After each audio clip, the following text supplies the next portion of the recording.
Hey, Prolific community. Welcome back to the Prolific Hub podcast, a digital archive of all things life and the pursuit of creative entrepreneurship. I'm your host, Aaliyah Cheyenne. This podcast celebrates all of the change makers, way makers, and world builders who are charting their own paths and inspiring others to do the same. We highlight creatives, solopreneurs, entrepreneurs, and also discuss everyday life topics. If you've already rated and written a review for the podcast, thank you. If you haven't had a chance to just yet, it's never too late. Reviews help tremendously in the podcasting world, so I appreciate you taking the time to leave one. The best way to discover new podcasts is by word of mouth, so keep sharing the Prolific Hub podcast with your tribe. Be sure to follow the show on your favorite podcast platform and subscribe to our YouTube channel. If you'd like to show even more support, text the show, send in a voice note, or consider a monthly subscription. See the show notes below for more details. Thank you so much for tuning in. Now sit back, relax, and enjoy the episode.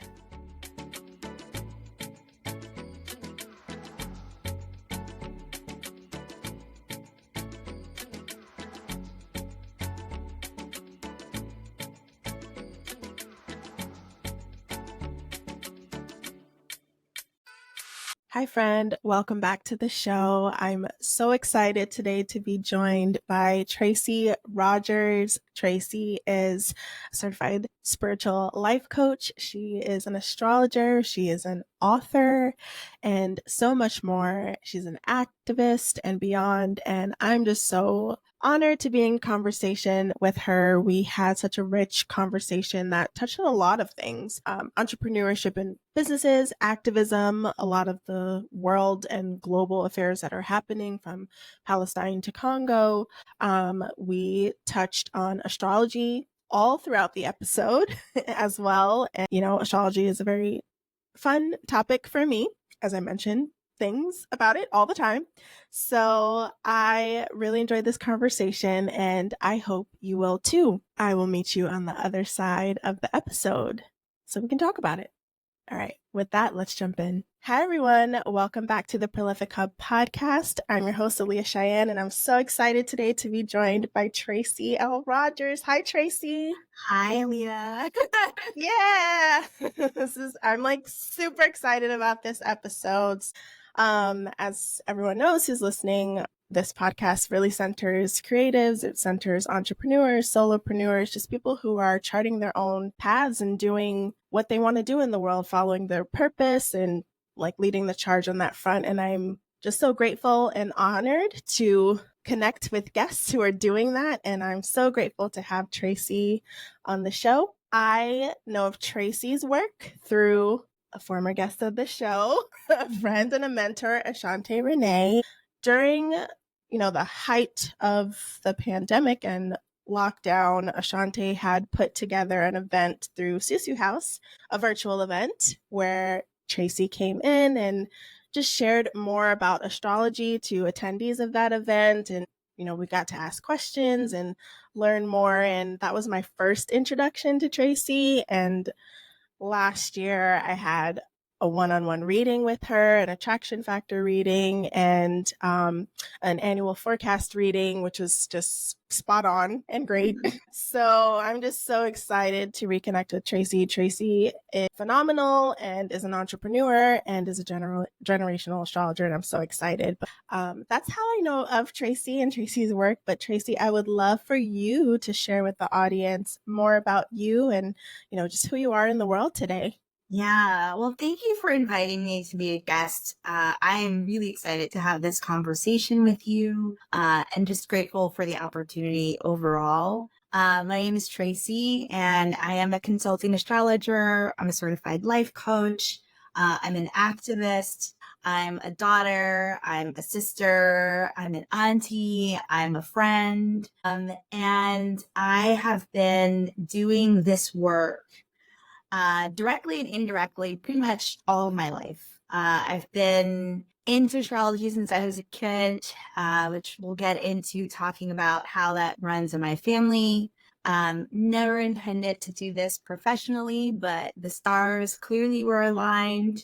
And I'm grateful to do what I genuinely do believe is God's work. I think it's only through source that I'm able to do what I do successfully. And I'm also a wanderer and a confused human and a romantic at heart, Yeah. an advocate for injustice. And so trying to embody all the parts of me as best I can. That's me in a nutshell. Yeah. I love it. I think that's one of the best intros I've ever had. So thank you for sharing just all those different pieces of you. And of course, there's so much more, but thank you for giving us a little glimpse of who you are. Yeah, I'm excited to talk about everything: astrology, life coaching, just all of your work, your activism, just everything. So I'm excited to jump in. And I love the reading I had with you last year, because one of the first things you asked me when we first started this session was like, what do you know about astrology? And I was just like, I like to read about my son, just the basic things. And I by no means consider myself an expert. So it was really wonderful to connect with you in that way. And I often describe astrology as like a tool, like many tools, to help us learn more about ourselves and other people and the world around us. That's been my view of it. But I would love for you to share a little bit more about how you view astrology. I know you shared that it's a gift, it's a connection to source. You wouldn't be able to do it without that. But I would just, for the folks who might be like, oh, here we go with the woo woo. I'm just like, which is so annoying to me sometimes. I would love for you to share a little bit more about how the tool or the technology of astrology has supported you and how you view it.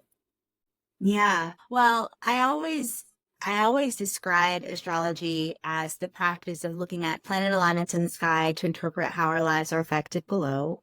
And I try to start off with the question of what does someone know about astrology? Because many people know zodiac signs and read horoscopes, which is fine.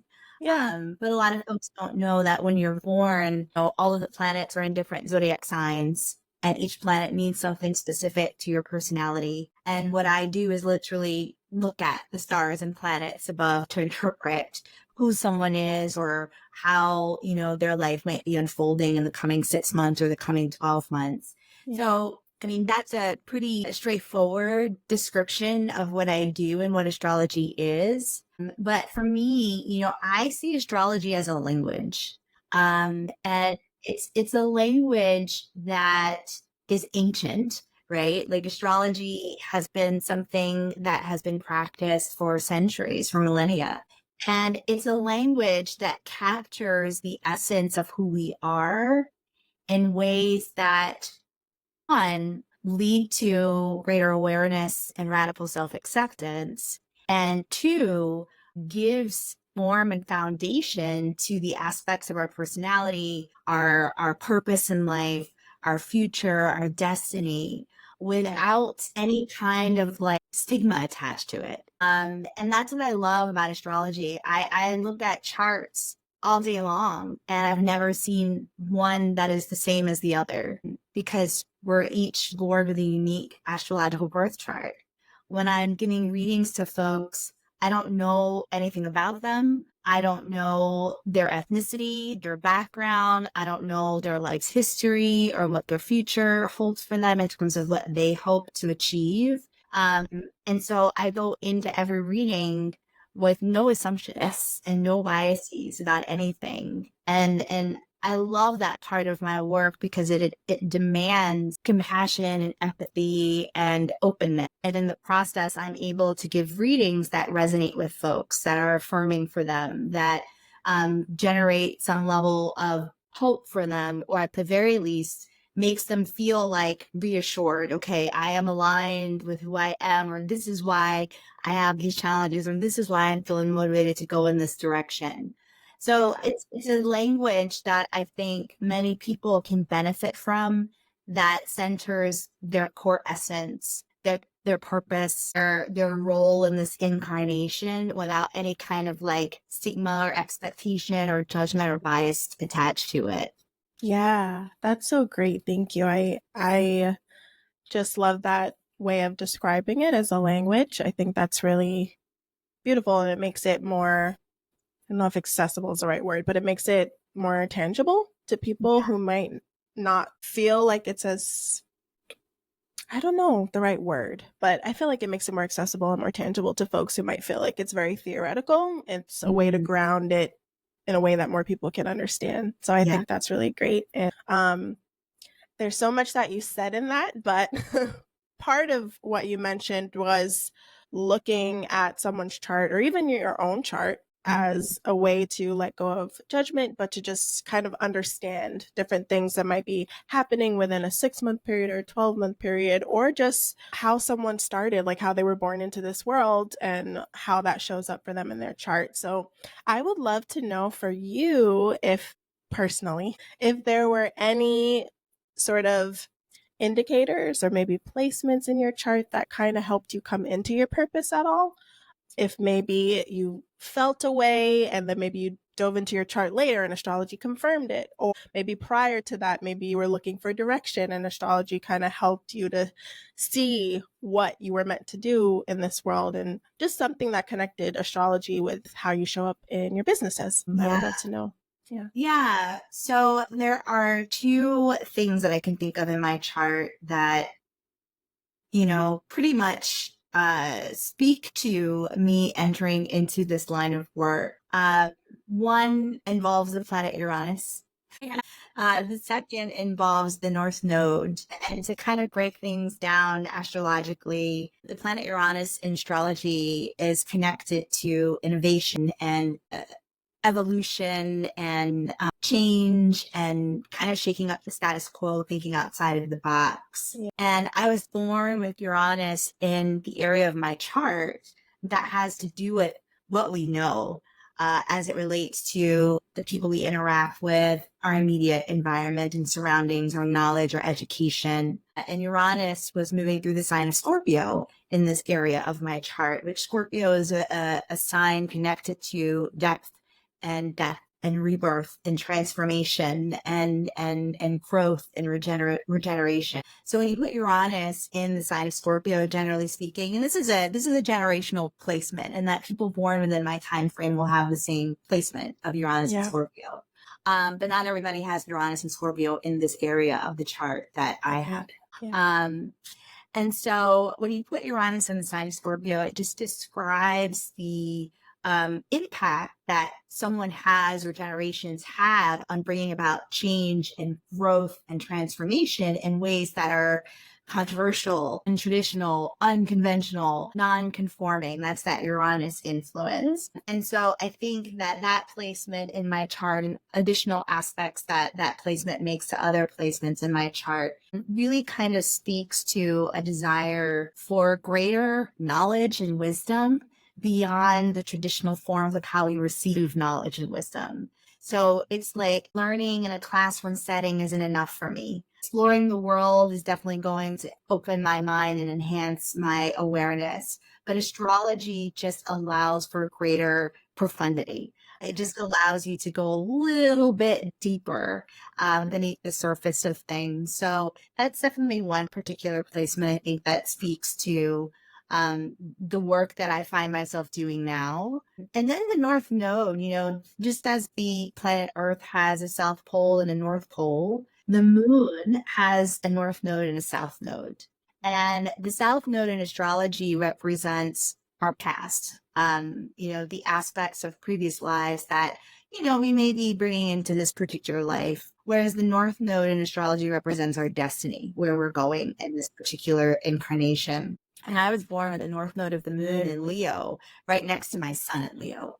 And sun in astrology grasps who you are, your ego self, your basic character. So I have this North Node, which I often describe as the North Star in our chart because it's our guiding light, next to my sun, which represents who I am, my physicality, my ego self. And I've had other colleagues give me readings and basically describe this as I'm literally meant to be myself in this lifetime. And in the sign of Leo, I'm meant to be creative. I'm meant to be expressive. I'm meant to give birth to things that have my own unique stamp attached to it.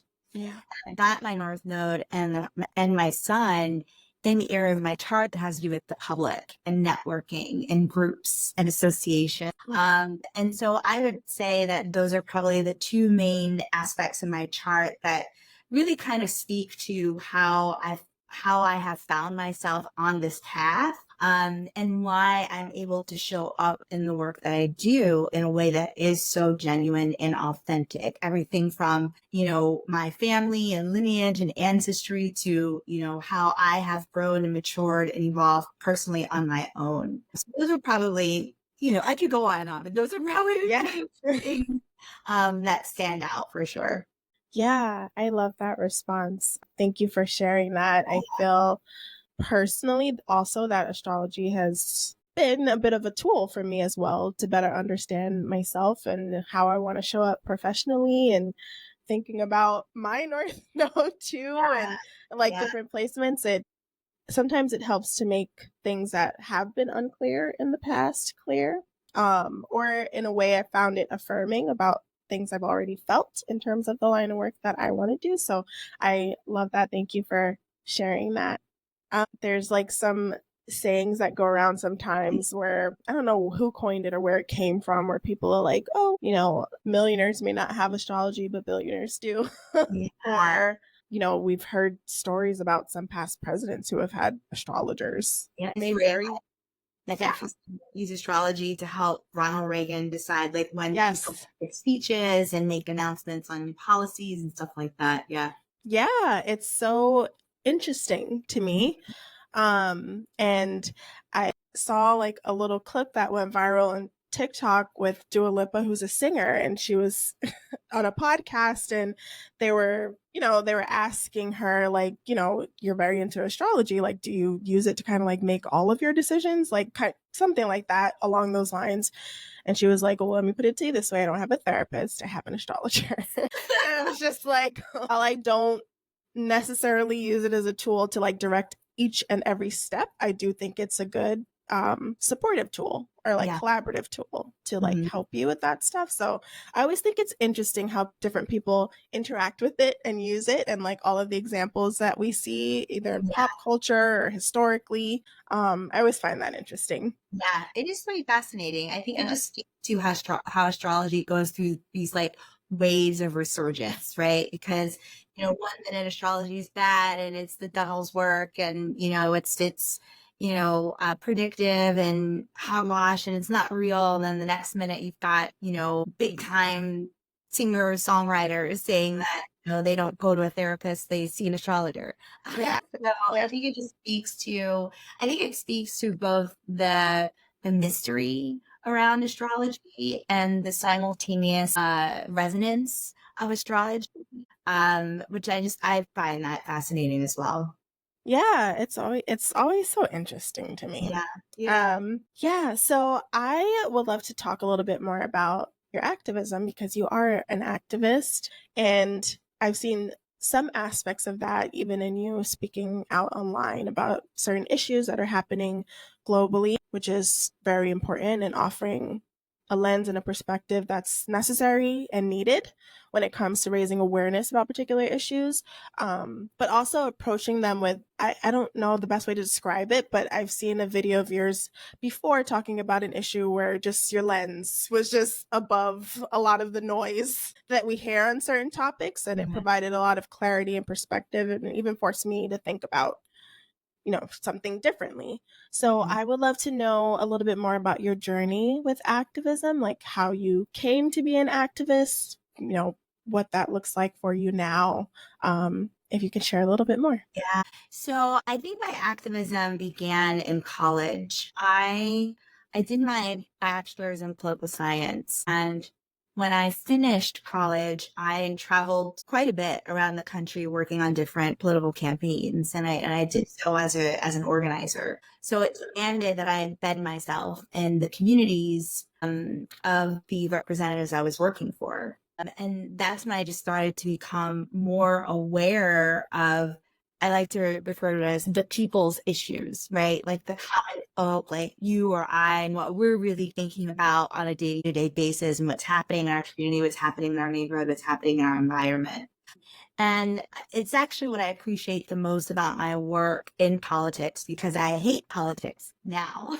But what I appreciated about it during that time was that I really had to get to know people, and hear stories, and I had to build relationships, and I had to Yeah. connect with folks. Granted, it was primarily for the purpose of gaining and garnering their support for the candidate I was working for.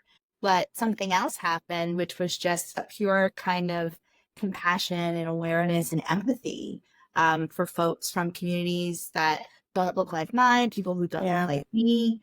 And so that's where it kind of started. And over the years, it gradually developed.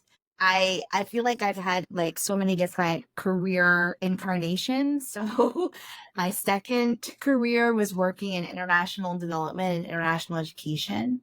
And through that, I was working with a lot of youth, actually. So learning to mentor youth and support youth through different aspects of their educational experience and internships and colleges and preparing them for that future. And then things really shifted, I want to say in 2016, with the deaths and murders of Philando Castillo and Yeah. Alton's. It was during that time when I had been particularly active within a church community.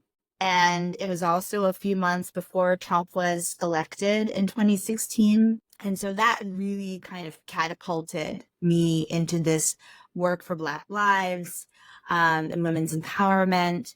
And I was grateful to have a foundation and support through the church community that I was a part of, and also just connected with a lot of friends as well, other activists, doing similar work. And those relationships continue to this day.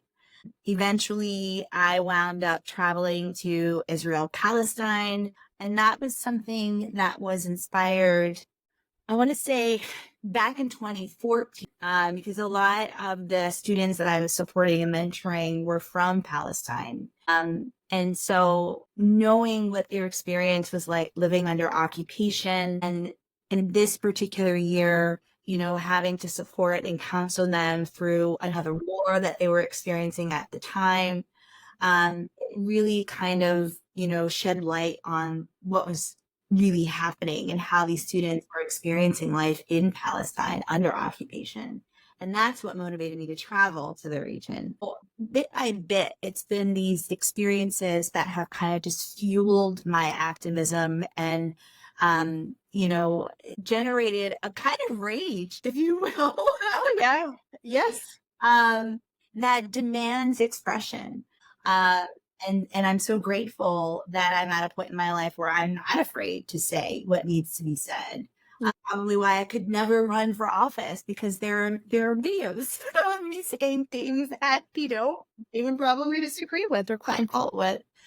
And all of this has kind of bled into work that I do as a diversity and inclusion professional as well, just working with different companies and organizations and other less formal settings on just how to create more inclusivity and how to be more tolerant and how to understand, life beyond the circles and silos that we live in. So that's kind of been the trajectory of my activism over the past decade plus. Yeah. Gosh, so much there. I didn't even know that you had traveled to that region, Israel and Palestine. I saw something. I have to, maybe I should do it right now while we're there was like a clip. People were sharing it a lot in their stories recently and asking others to bring wow, my words. Bring awareness to the fact that Google Maps had taken Palestine off the map. Yeah. Yeah. And that is still the case. They have not adjusted. Yeah. Yeah. That type of erasure is so diabolical to me. In addition to what is actually happening, that type of digital erasure is so diabolical. I agree 100%. And I mean, ultimately, that's what the state of Israel has always wanted. And so it's very, I mean, unfortunate doesn't even capture it. Yeah. I think, so my work in international and development, I managed a high school exchange program that recruited students from the Middle East and Northern Africa. So I've actually traveled quite extensively throughout the region. Um, and these students, they're like my kids. You know what I mean? They're so young and they're so excited to come to the US and do a high school exchange. And there was one particular year where there was another war happening at the time, and they actually know that they couldn't get out, and then there was delay in them getting back home. So it took a lot of coordinated efforts with, Yeah. the consulate there and State Department here. And it was a lot. And I think, like I said, that's what really kind of opened my eyes. There's more going on here than I know. And I had to witness this for myself. And I think it was Ta-Nehisi Coates who said, that when he traveled there, it was like seeing Jim Crow in real time. And that's the truth. If you're a person of color, especially if you're a Black person and you're traveling through occupied Palestine, it's really quite disturbing, if not flat out sad. And so it's unfortunate that things have transpired to the point where they are today. That said, and I don't want to get too political or Speak freely. yeah, but I mean, that said, Palestine will be free. I mean, Palestine right Yeah. now is shining a big old spotlight, holding a mirror up to our humanity at this moment, which is so big and significant. And that's kind of the times we're living in right now. Yeah. Yeah. Yeah. It's, I often struggle with how much rage I personally feel around a lot of things. So it's sometimes, I don't want to say comforting, but when I see someone else who expresses that they're just Mhm. enraged about the world, like it makes me also feel seen. I agree that from the river to the sea, Palestine Yeah, will be free. 100. And it's really important because not only has technology evolved so much that we can actually see this in a way that we haven't seen other atrocities unfold, but it is waking us up to everything everywhere. Everything everywhere. It's unearthing everywhere. Yeah. And to be honest, I mean, COVID was a big, big awakener for us. I remember in that particular year, I was giving readings for 2020 and 2019 because I have a lot of folks that want like a yearly outlook. And so I started giving readings for 2020 and 2019. And it was very, very clear that stuff was coming down the pike. And for so many different reasons, there were so many historical transits happening at the same time. Transits that happened during the Revolutionary War, transits that happened during abolition, transits that happened during the Great Depression, all simultaneously. Yeah. So it was very hard not to predict a shitstorm. Yeah. Funny. I never would have predicted a pandemic. How 2020 played out was not entirely surprising for me. Yeah. Or my clients, thankfully, who had the heads up. Yeah. And I remember during COVID, similarly feeling like this is going to expose so much about how we live, and open people's minds to bigger, broader aspects of life here on planet Earth and what it means to be human in this day and age. And part of me was kind of giddy about it, only because the astrology of the times was quite fitting. But as human beings on planet Earth, we don't know, right? Like it's not the average person that knows what's playing out above. And so it was like being in this in between place of wanting to share as much as possible what was happening astrologically speaking and putting it in layman's terms so that folks could at least have language, right? On why things were playing out and how best to navigate that particular year. Yeah. But also like not being a bystander. Like I'm not exempt from these transits either, right? And so it was really just a fascinating experience to kind of observe, but also be a part of these big events that were playing out above and below. Yeah. And that never really ended. Like a lot of these transits are still very much intact. And we're moving into even greater territory, astrologically speaking, on this very moment. So I'm with you in that, Palestine has definitely kind of opened Pandora's box in even wider ways, Yes. forcing everybody to see the world as it really is Yeah. and be somewhat disillusioned and feel somewhat duped as a result, better or for worse. That's kind of where they are. Yeah. I even think about just the reckoning that so many of us in the West are having now. Mhm. Um, with thinking about places like the Congo and how much of not just it's the billionaires, but it's also just Western greed and Yeah. our need to be accommodated, and Right. Yeah. how that is driving a huge humanitarian crisis there. So And now all of it's connected. Like Palestine, Congo, these are not separate incidents. Like yeah, all of it is connected.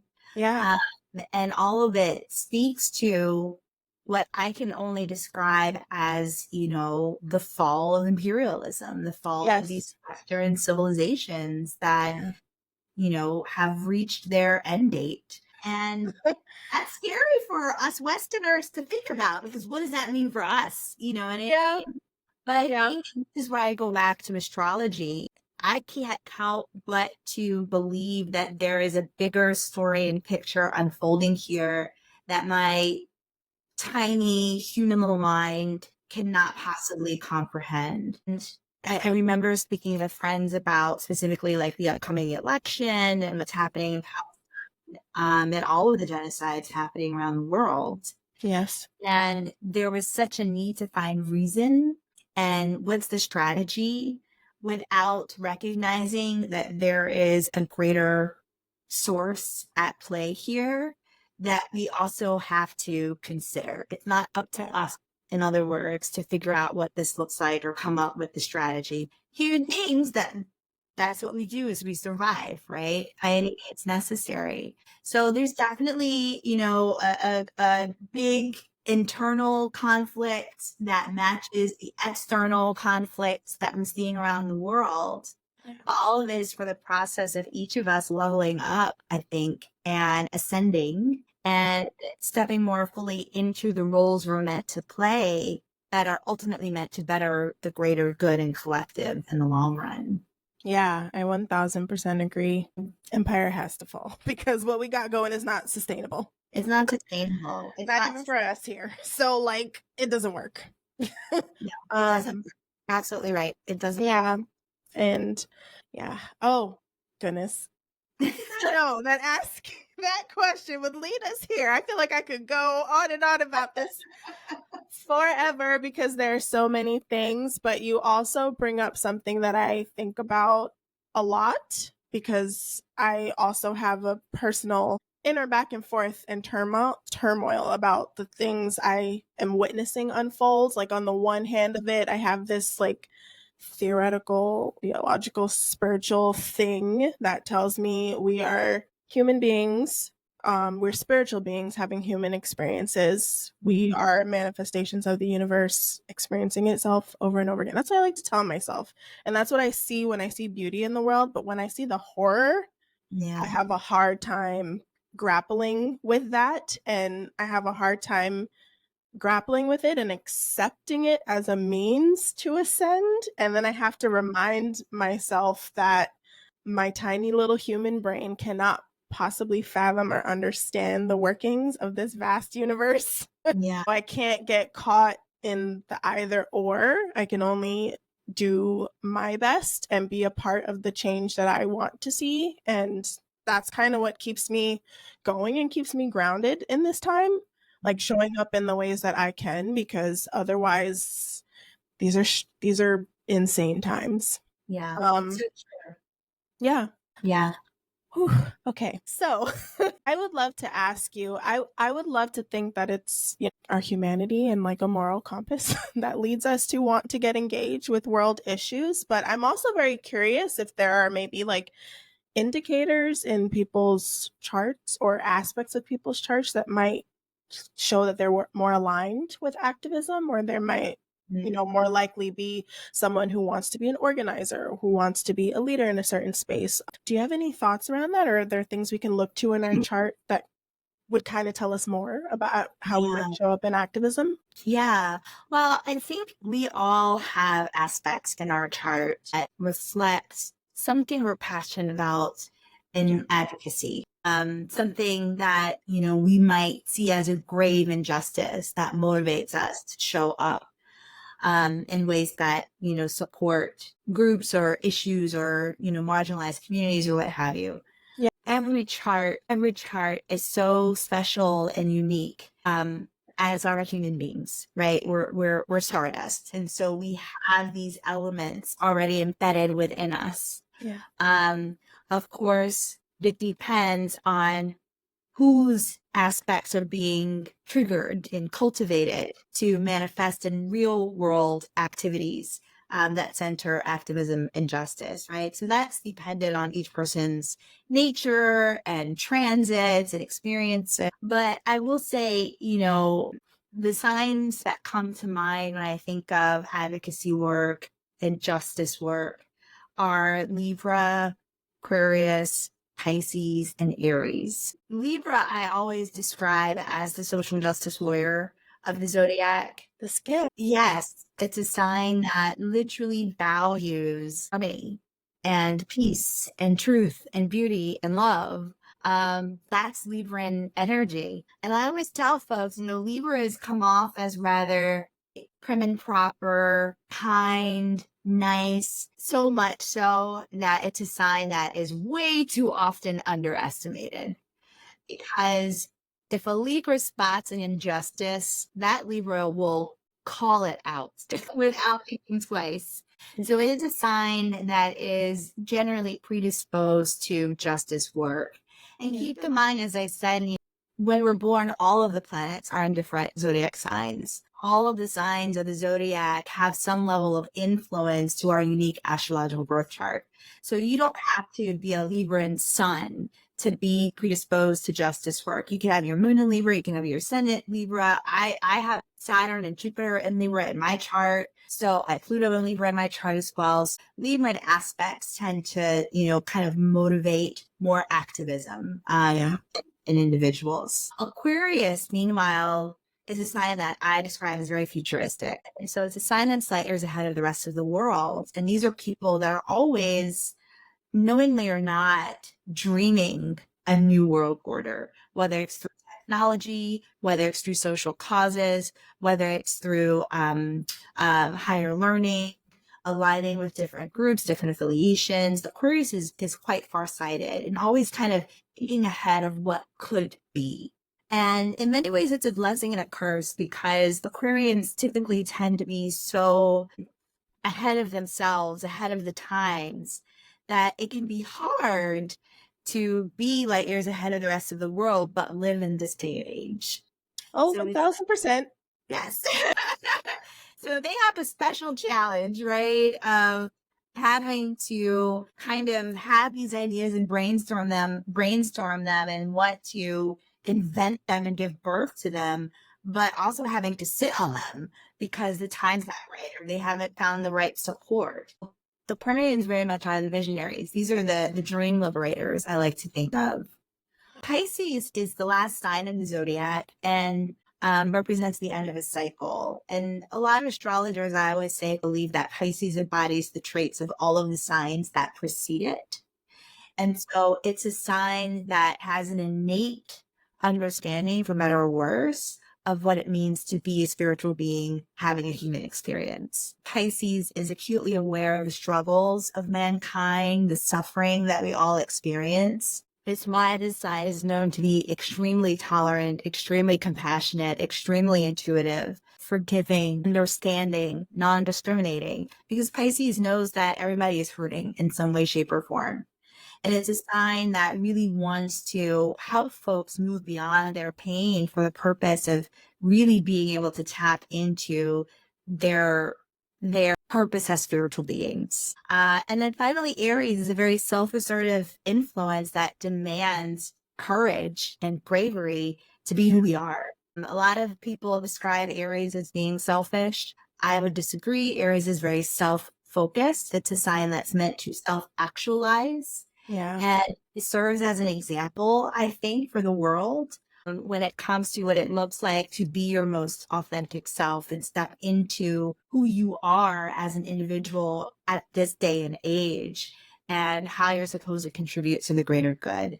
So those are the main signs that come to mind. But I do want to say that all of the signs and stories of all of the signs contribute to some form of activism in different ways. Yeah. So I don't want to say these 4 signs are it. Oh, yeah. Personally. Play a role when it Yeah. comes to bettering our humanity and showing up for injustice and Yes. using their unique individual gifts for change and for good. Yeah. Yeah. I think that's really cool and really like just a super high level, well-rounded answer. And, thank you for also giving some just specifics, but also being mindful about how different placements show up in your chart and how everyone is a part of this and everyone is inclined to doing the work. So Tracey, I'd love to ask you as well. You are, like many people, you're juggling many identities and the way that you show up in the world, but professionally for your businesses and also your activism work, you're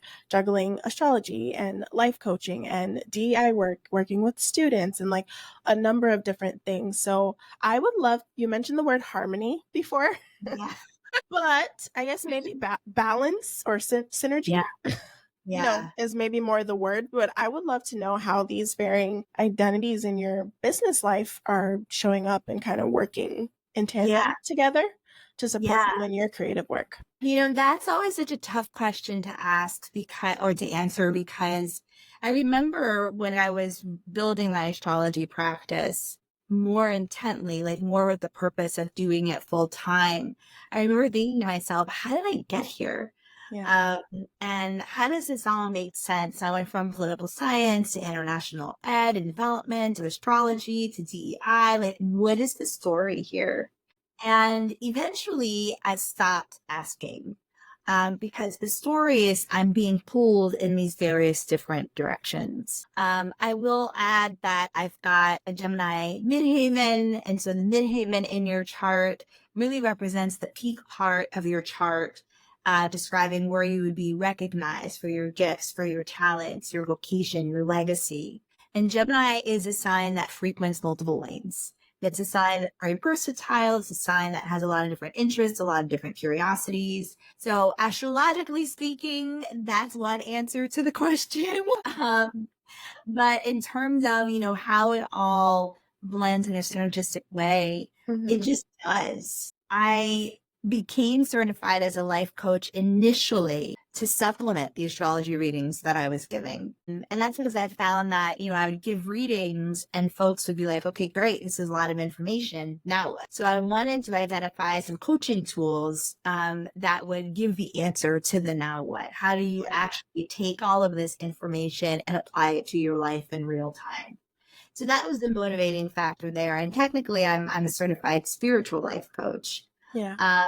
And I decided to go in that direction because around the same time I got my certification, I became really active in a church community. And within that community, I was already doing different trainings on how to facilitate conversation. Again, this was a time when, racial tension was increasing, doing different events and hosting seminars. I was just getting so much support and training in this regard anyway. So it was a great additional supplement of having like courageous conversations and understanding people from different walks of life, different backgrounds. So it all kind of gelled well in that regard. Yeah.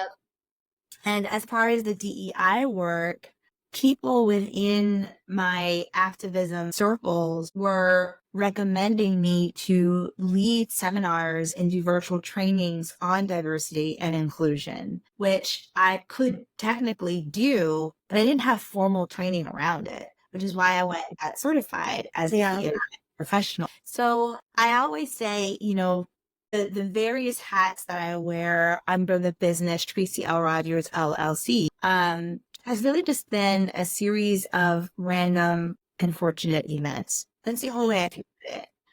I, like most people, have a lot of gifts and talents. And I'm grateful that I'm able to utilize these gifts and talents in ways that serve a higher good and purpose bigger than me. I will say that astrology is like, that's really that's me innately. Yeah. It certainly informs how I show up in the other spaces and other lanes that I frequent. And again, automatically creates that synergy that I can't possibly try to figure out how to do on my own. It just works. Yeah. That's it. Yeah. That's so that's so good to me. Thank you for Yeah. sharing that. It's just no rhyme or reason. I mean, Yeah. so, it's so hard, especially when I think of business owners and entrepreneurs. It's like, yes, you want to find your niche in the sense that, like, what separates you from other people? Like, there are other astrologers out there, and there are other life coaches out there. There are other people with podcasts out there, Yeah. right? And so there's always this, like, you want to identify what separates you from, but at the same time, it's also okay to remember, like, you're just part of a larger community that's doing work for a greater purpose. So as long as you're passionate about it, as long as it motivates you, it's okay to do it. It doesn't matter if it doesn't make sense or line up in a balanced way. What matters is that you're showing up in your gifts. That's it. Yeah. Yeah, that's so good. I love that. I love just the language around, having many gifts and expressing them and sharing them, and pursuing them. I've mentioned on the show multiple times now at this point, but even when we're thinking about words or things along the lines of purpose, it's really pursuing what lights you up, what makes you Right. feel good. Like, what would you do even if money was not involved? Like, what are you actually passionate about?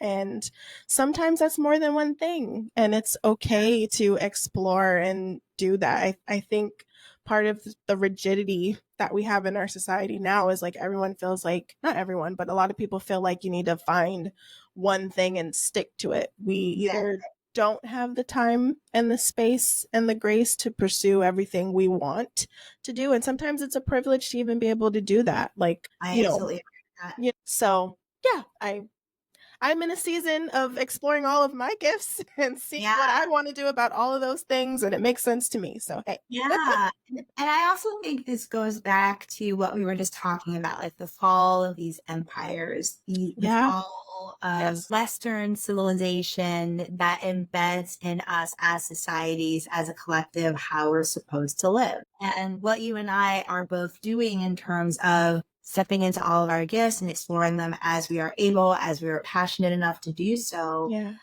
is very counterintuitive to how we're taught to function in Yes. society. And it makes me think of, the quote by Albert Camus, the only way to deal with an unfree world is to be so unapologetically free that your very existence is an act of rebellion. Yeah. Oh, That's how I try to live my life, by my existence. And if I'm here and breathing and in the now, how do I want to exist in this plane? yeah.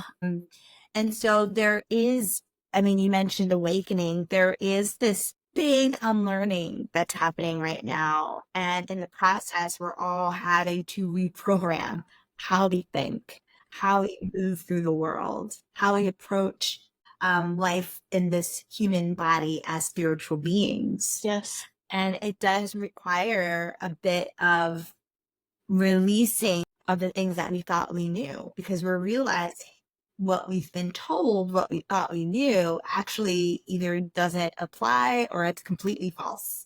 And so it's just a new way of being in the world, which, as I said, is very counterintuitive to how we're originally and have been taught to function in this world. Yes. Yeah, absolutely. I have so enjoyed this conversation with you. This has been so good.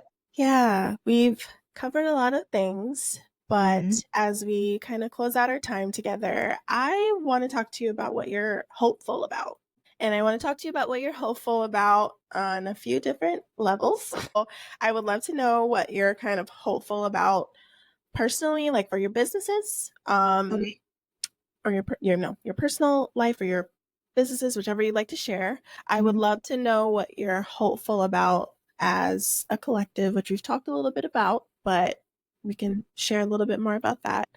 And then this episode will be coming out around midsummer. So I would love to know maybe something you're hopeful about astrologically. In terms of thinking about this year, 2024 and midsummer, Yeah. something that you're, hopeful about in that area. So let's start Yeah. with personal.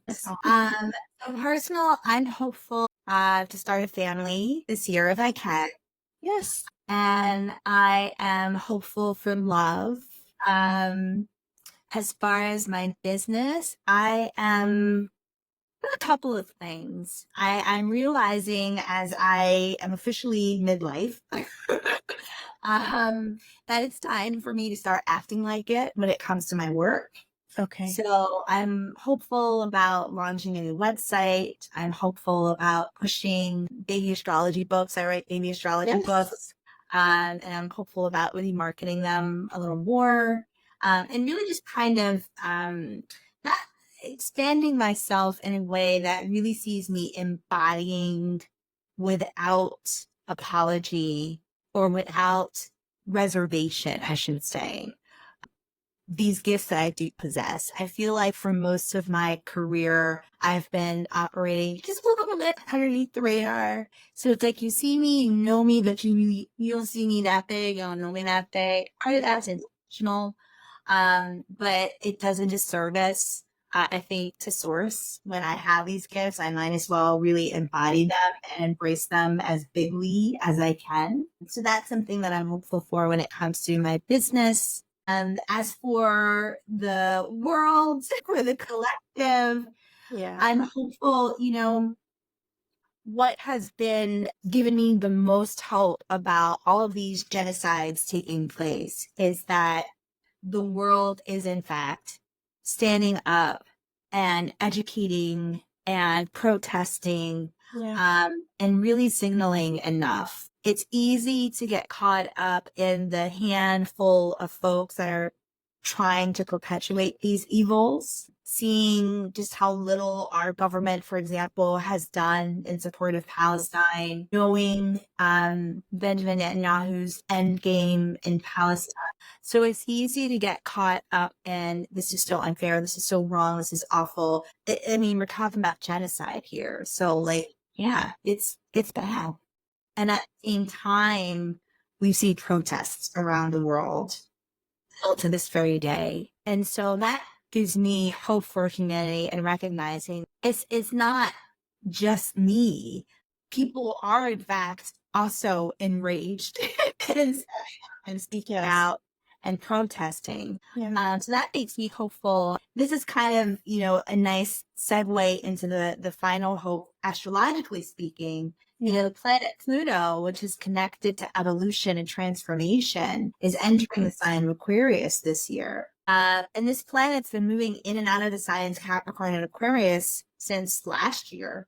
So it'll finally enter Aquarius later this year after it stations direct. It's retrograde now, so it'll retrograde back into Capricorn. When Pluto re-enters Aquarius, which interestingly happened just a couple of weeks after the elections in November, it's going to stay there for like the next 20 years. And as I mentioned, Aquarius is futuristic. Aquarius is innovative. Aquarius is about the people, and Pluto is transformation. So I'm really hopeful about that particular transit, because it really does see a public uprising, if you will, Yeah. a collective uprising that is looking ahead to the future and putting to bed these old systems and structures and institutions that do not properly serve the people.